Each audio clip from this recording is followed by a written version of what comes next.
Hello everybody, कैसे हैं आप लोग। Hope so you all are well and good. Vigyan Express में आप लोगों का बहुत बहुत स्वागत। और आज का वीडियो शुरू करें उससे पहले हर बार की तरह चंद पंक्तियां आप लोगों को समर्पित, ताकि आप लोग हमेशा मोटिवेटेड रहें। जिंदगी में सब कुछ किसी वजह से होता है, गलत होता है ताकि हम सही की कीमत जान सकें।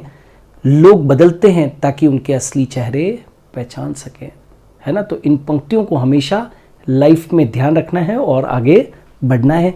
इन्हीं पंक्तियों के साथ में मेरा आज का वीडियो है बहुत बहुत important, most important MCQs on nervous system, तंत्रिका तंत्र पर अति महत्वपूर्ण वस्तुनिष्ठ प्रश्न, जो कि आपको परीक्षा के अंदर एक अतिरिक्त धार देंगे।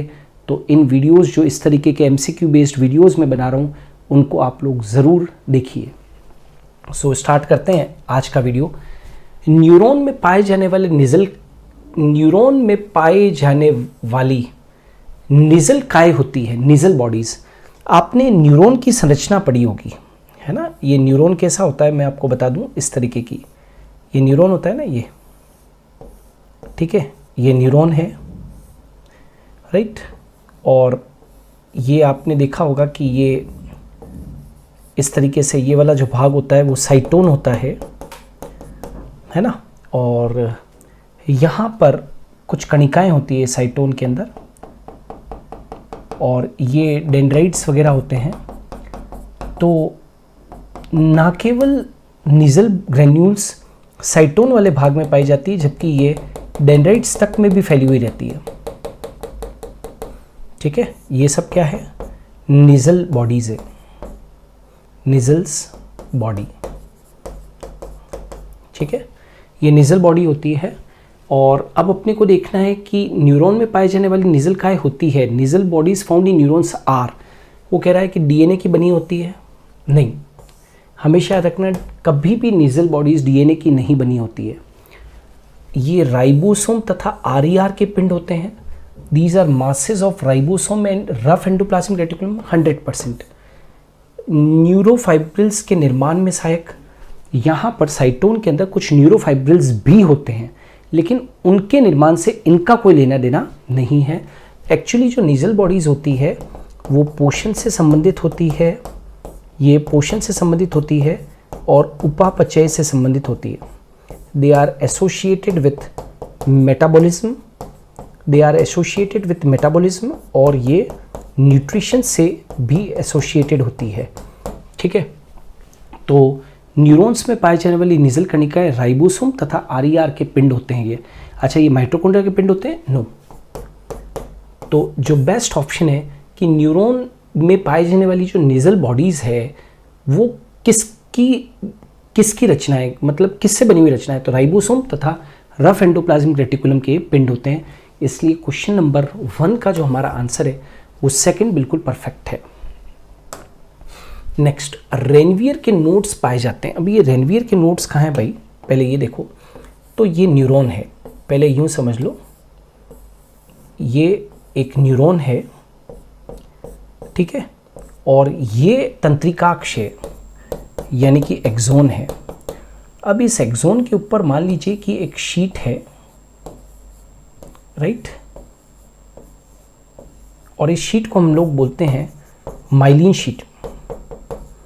माइलिन शीट, या हिंदी में बोलें तो माइलिन अच्छद, ठीक है। दोनों ही लैंग्वेज में दे रखा है, जैसा जिसको उत्तम लगे।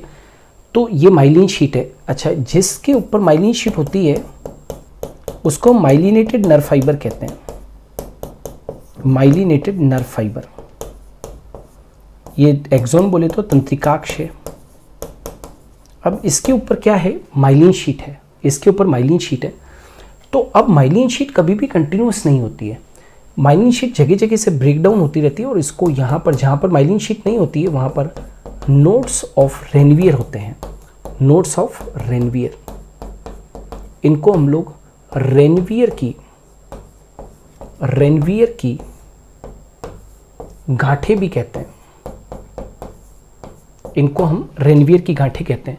तो रेनवियर की नोड्स पाई जाती है। Nodes of Ranvier are found in मस्तिष्क में, हाँ, न्यूरॉन जो है ये आपके सामने मैंने न्यूरॉन बनाया है। न्यूरॉन मस्तिष्क का ही तो भाग है। मस्तिष्क में, हृदय में तो नहीं होती है कभी भी। एक्सोन के अंदर, हाँ, अब यहाँ पर अपने को देखना है कि फर्स्ट वाला आंसर नहीं होगा। क्यों? मस्तिष्क में तो होती है, लेकिन उससे भी बेहतर आंसर अपने पास में अवेलेबल है, और वो क्या है? एक्सोन के अंदर। क्यों? क्योंकि मस्तिष्क में तो बहुत सारी रचनाएं हो सकती है, लेकिन यहाँ पर रेनवीयर की जो नोड्स हैं, यानी कि रेनवीयर की गांठें हैं, वो न्यूरॉन के अंदर एक भाग होता है जिसको बोलते हैं एक्सोन। उस एक्सोन के अंदर है, तो यस, एक्सोन होगा बिल्कुल आंसर, है ना। नेत्र में तो होती नहीं है। Axon is the perfect answer, यानी कि तंत्रिकाक्ष, राइट। तो रेनवीयर की गांठें मैंने आपको डायग्राम बना दिया है, बिल्कुल आप साफ तौर पे देख सकते हो कि एक्सोन के अंदर जो माइलिन शीट होती है वो कंटिन्यूस नहीं होती है, और जहाँ पर वो ब्रेकडाउन होती है तो वहाँ पर ही क्या होती है? रेनवीयर की गांठें होती है। क्लियर है? नेक्स्ट, एफरेंट तंत्रिका तंतु क्या होते हैं? देखो, एफरेंट का मतलब क्या होता है? एफरेंट नर्व फाइबर क्या होते हैं? एफरेंट नर्व फाइबर को अपने बोलते हैं संवेदी तंत्रिका तंतु। और संवेदी तंत्रिका तंतु जो होते हैं उनका काम है आवेगों को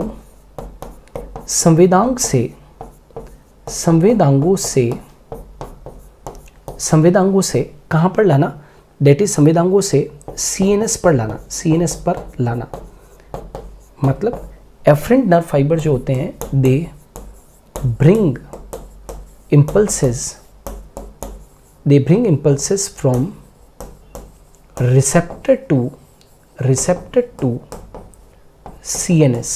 ये रिसेप्टर से CNS पर आवेगों को लेकर आते हैं एफरेंट नर्व फाइबर या संवेदी तंत्रिका तंतु। तो एफरेंट तंत्रिका आवेग को, efferent nerve fibre conduct impulses from केंद्रीय तंत्रिका तंत्र से प्रभावी अंग, सेंट्रल नर्वस सिस्टम से इफेक्टर ऑर्गन। नो, एफरेंट तंत्रिका तंतु संवेदांगी यानी कि संवेदांग से केंद्रीय तंत्रिका तंत्र पर लेके आते हैं, रिसेप्टर टू सीएनएस 100%। संवेदी अंग से केंद्रीय तंत्रिका तंत्र पे लेके आते हैं। क्या ये संवेदी अंग व प्रभावी अंग रिसेप्टर टू इफेक्टर? रिसेप्टर से, मतलब ये कह रहा है कि रिसेप्टर से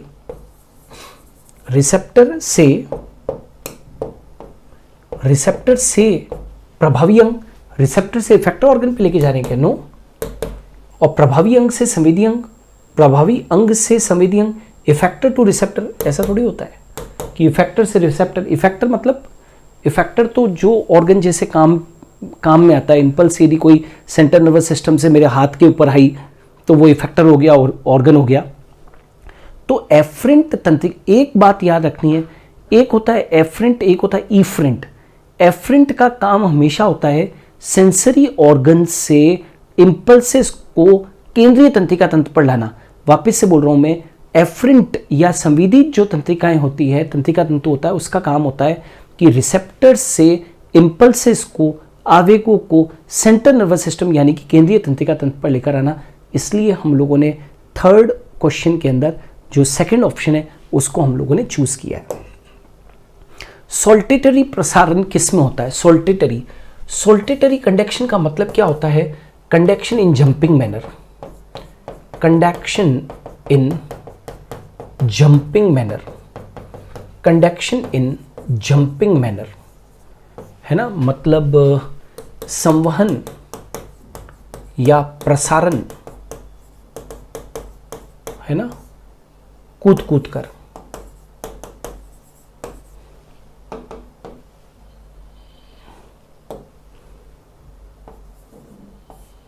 मतलब जंपिंग वे के अंदर इंपल्सेस का कंडक्शन होता है। कैसे? जस्ट इमेजिन करो, ये एक तंत्रिका तंतु है ना। मतलब ये मान लीजिए ये एक्सोन है, राइट, तंत्रिकाक्ष है, और इसके ऊपर ये माइलिन शीट है। मान लो कि ये माइलिन शीट है, ये माइलिन अच्छद है, ये माइलिन शीट है, माइलिन अच्छद है।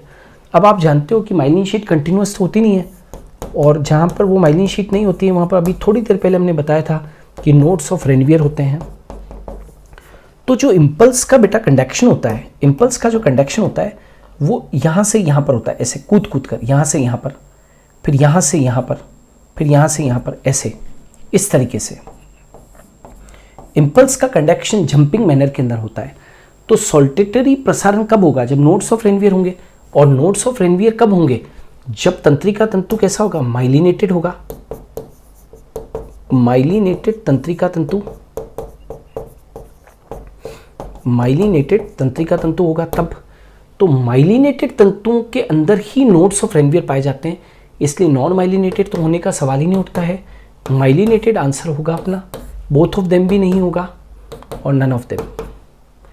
माइलिनेटेड नर्व फाइबर में नोड्स ऑफ रेनवियर होते हैं और एक नोड ऑफ रेनवियर से दूसरे नोड ऑफ रेनवियर पर इम्पल्स जब जंप करके जाती है तो उसे कहते हैं सॉल्टेटरी कंडक्शन। सॉल्टेटरी का मतलब होता है कूदना। नेक्स्ट, जब एक तंत्रिका तंतु को उद्दीपित किया जाता है, इमेजिन करो जब एक तंत्रिका तंतु को उद्दीपित किया जाता है, मान लीजिए ये तंत्रिका तंतु है, ये आपके सामने मैंने तंत्रिका तंतु बनाया है। तंत्रिका तंतु बोले तो नर्व फाइबर, और इस नर्व फाइबर को मैंने इस जगह पर स्टिमुलेट किया है ना। ये क्या दिया मैंने? उद्दीपन दिया, इसको स्टिमुलस दिया, राइट। केवल इस जगह पर, यहां पर नहीं दिया है ना, केवल ये जो एरो जहां जा रहे हैं वहां दिया है। तो जब एक तंत्रिका तंतु को उद्दीपित किया जाता है तो झिल्ली का आंतरिक भाग कैसा हो जाता है? तो जैसे ही मैं उद्दीपन दूंगा तो अंदर वाला जो है वो पॉजिटिव हो जाता है और बाहर वाला क्या हो जाता है? नेगेटिव। और जहां पर उद्दीपन नहीं है, जहां पर स्टिमुलस नहीं है, वहां पर आप क्लियर कट देख सकते हो, जहां स्टिमुलस नहीं है वहां अंदर नेगेटिव होता है और बाहर क्या होता है? पॉजिटिव। लेकिन जब आप स्टिमुलस दे देते हो, तो नर्व फाइबर का जो अंदर वाला हिस्सा होता है, राइट, ये लाइन के नीचे का हिस्सा अंदर वाला हिस्सा है और वो बाहर का हिस्सा है। तो when a nerve fibre stimulated the inside of the membrane becomes, तो inside of the membrane becomes positively charged। हमेशा inside of the membrane become positively charged। तो वो कह रहा है कि filled with acetyl choline, no, ऐसा थोड़ी होता है कि स्टिमुलस आ जाने से वो एसिटाइल कोलाइन से भर जाएगा। Negatively charge, no, negatively charge तो बेटा तब होता है जब स्टिमुलस नहीं आता है। वो कह रहा है कि तंत्रिका तंतु को आपने उद्दीपित कर दिया, मतलब स्टिमुलस दे दिया है, तो अंदर का जो है पार्ट, उसका नर्व फाइबर का अंदर का पार्ट वो पॉजिटिवली चार्ज हो जाता है और बाहर वाला जो होता है वो क्या हो जाता है? नेगेटिवली चार्ज्ड हो जाता है। क्लियर? तो ये भी अपने को ध्यान रखना है, न्यूट्रल तो होगा नहीं। तंत्रिका तंत्र की इकाई होती है, तंत्रिका तंत्र की इकाई, तो तंत्रिका तंत्र की इकाई यूनिट ऑफ नर्वस सिस्टम कौन है? तो आप सब जानते हो, right. Unit of nervous system जो है, यूनिट ऑफ नर्वस सिस्टम या यूनिट ऑफ नर्वस सिस्टम वो कौन है? न्यूरॉन, न्यूरोग्लिया, एक्सोन या साइटोन। तो ऑफ कोर्स न्यूरॉन है, राइट। न्यूरॉन या नर्व सेल, न्यूरॉन या नर्व सेल, जो कि मैंने नीचे डायग्राम बना रखा है। दो न्यूरॉन के मध्य का क्रियात्मक संबंध क्या कहलाता है? जैसे मान लीजिए ये एक न्यूरॉन है, ये एक न्यूरॉन है, मान लीजिए ये एक न्यूरॉन है और ये दूसरा न्यूरॉन है, ये दूसरा न्यूरॉन है। तो दो न्यूरॉन के मध्य का जो क्रियात्मक संबंध है ना, the functional connection between two neurons, functional connection between two neurons, दो न्यूरॉन्स के बीच में जो फंक्शनल कनेक्शन होता है उसको आपने सुना होगा सिनैप्स कहते हैं। उसको क्या कहते हैं? सिनैप्स। अब बच्चे को यहाँ पर तो कोई कंफ्यूजन नहीं होता है, कायस्मा है कायस्मेटा में, लेकिन सबसे ज़्यादा कंफ्यूजन होता है सिनैप्स और सिनैप्सिस में। याद रखना, सिनैप्सिस जो होता है वो पेयरिंग ऑफ होमोलोगस क्रोमोसोम होता है, जो हमको सेल डिवीजन में देखने को मिलता है। Pairing of homologous chromosome, pairing of homologous chromosome को हम सिनैप्सिस कहते हैं, जो कि सेल डिवीजन के अंदर यूज होता है। समजात गुणसूत्रों का युग्मन, समजात गुणसूत्र का युग्मन, गुणसूत्रों का युग्मन, ये सिनैप्सिस होता है। लेकिन हमसे तो पूछा है कि दो न्यूरॉन के मध्य क्रियात्मक संबंध क्या है, तो उसके लिए हमेशा याद रखो सिनैप्स होता है। या यूं भी कह सकते हो कि दो न्यूरॉन्स के बीच का जो जंक्शन है, राइट, उसको हम क्या कहते हैं? सिनैप्स कहते हैं। तो functional connection between two neurons, दो न्यूरॉन्स के बीच में जो क्रियात्मक संबंध है उसको हम क्या कह देते हैं? सिनैप्स। इसलिए ऑप्शन नंबर 1 जो है वो बिल्कुल परफेक्ट है। नेक्स्ट, तंत्रिका आवेग की दर कंडक्शन ऑफ नर्व इंपल्स। अभी आपने देखा था बेटा कि जो माइलिनेटेड नर्व फाइबर होता है उस पे नोड्स ऑफ रेनवियर होते हैं, और नोड्स ऑफ रेनवियर पर जंपिंग मैनर में सॉल्टेटरी कंडक्शन होता है नर्व इंपल्स का। तंत्रिका आवेग का सॉल्टेटरी संवहन होता है, राइट, या प्रसारण होता है। तो कूद कूद कर होता है तो फास्ट होता है। तो ये बात तो तय हुई कि माइलिनेटेड नर्व फाइबर के अंदर नोड ऑफ रेनवियर होते हैं और वहां पर कूद कूद कर जंपिंग मैनर के अंदर इंपल्स का कंडक्शन होता है। तो कोई भी चीज कूद कूद कर होगी तो नेचुरली कि फास्ट ही होगी ना भैया। आज मैं आपको कहूँ कि चल को जाओ और कूद कूद के जाओ तो जल्दी पहुंचोगे ना कहीं पर भी। तो मज्जा रहित तंतुओं में तीव्र होती है, नो, मतलब faster in non myelinated nerve fibres, no. मज्जा युक्त तंतुओं में तीव्र होती है faster in myelinated nerve fibres, yes. Myelinated nerve fibres में नोड ऑफ रेनवियर होते हैं और वहां पर सॉल्टेटरी कंडक्शन होता है, ये बताया था। मज्जा युक्त तथा मज्जा रहित दोनों तंतुओं में समान होती है, नहीं।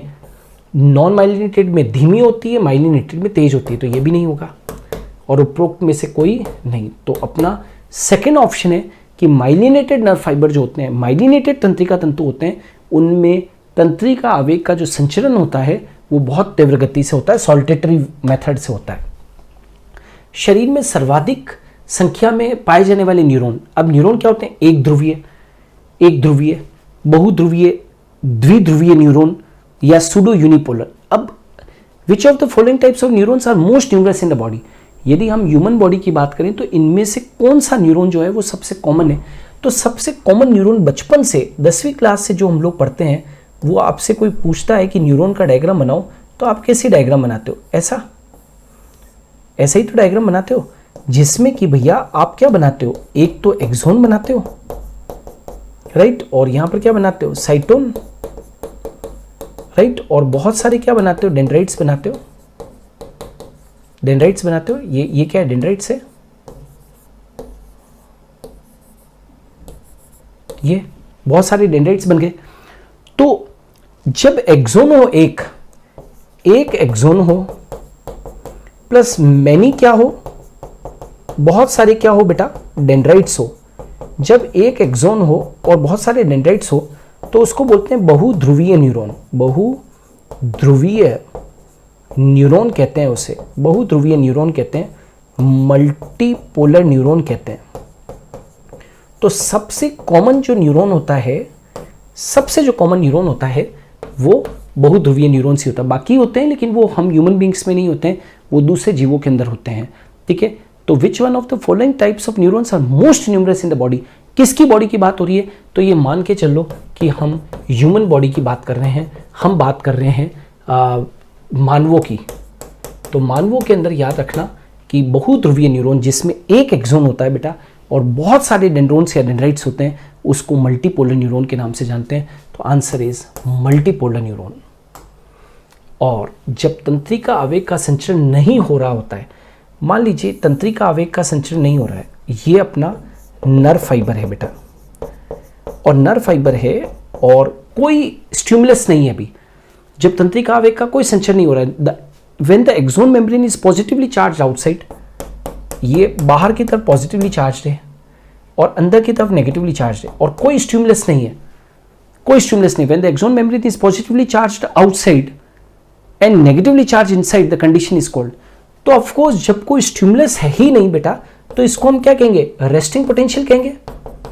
इसको हम क्या कहेंगे? रेस्टिंग पोटेंशियल, या इसको हम कहेंगे विश्राम विभव या विश्रांति विभव आप कह सकते हो। तो अंदर की तरफ जब नेगेटिवली चार्ज है और बाहर की तरफ पॉजिटिवली चार्ज है, तो इस कंडीशन को क्या बोलेंगे? क्रियात्मक विभव? नो। एक्शन पोटेंशियल में तो स्टिमुलस आएगा बेटा। और रेस्टिंग विश्राम कला विभव? यस। Active potential? नो, सक्रिय विभव नहीं होता है। Differential potential? नहीं। ये रेस्टिंग पोटेंशियल है। जब तंत्रिका तंतु पर कोई उद्दीपन नहीं आता है तो उसके अंदर की तरफ नेगेटिव चार्ज होता है और बाहर की तरफ पॉजिटिव चार्ज होता है, और इसे हम विश्रांति विभव या रेस्टिंग पोटेंशियल के नाम से जानते हैं। क्लियर है? तो बेटा ये जो प्रश्न आज हम लोगों ने किए, क्वेश्चंस किए, ये अति महत्वपूर्ण प्रश्न थे तंत्रिका तंत्र के ऊपर। These were some important MCQs based on nervous system. हम लोग आप लोगों के लिए बहुत सारे ऐसे वीडियोस पहले भी ला चुके हैं, आगे भी आप लोगों के लिए बहुत सारे वीडियोस लाते रहेंगे। आपको ये वीडियोस कैसे लग रहे हैं, क्या आप इस तरीके की वीडियोस और भी चाहते हैं, कमेंट सेक्शन के अंदर ज़रूर लिखिए। हम आपके साथ में हैं आपकी तैयारी को धार देने के लिए। Alright, so thank you. आज के लिए इतना ही। हम विज्ञान एक्सप्रेस में कल फिर हाजिर होंगे एक नए टॉपिक के साथ में ठीक 11 बजे।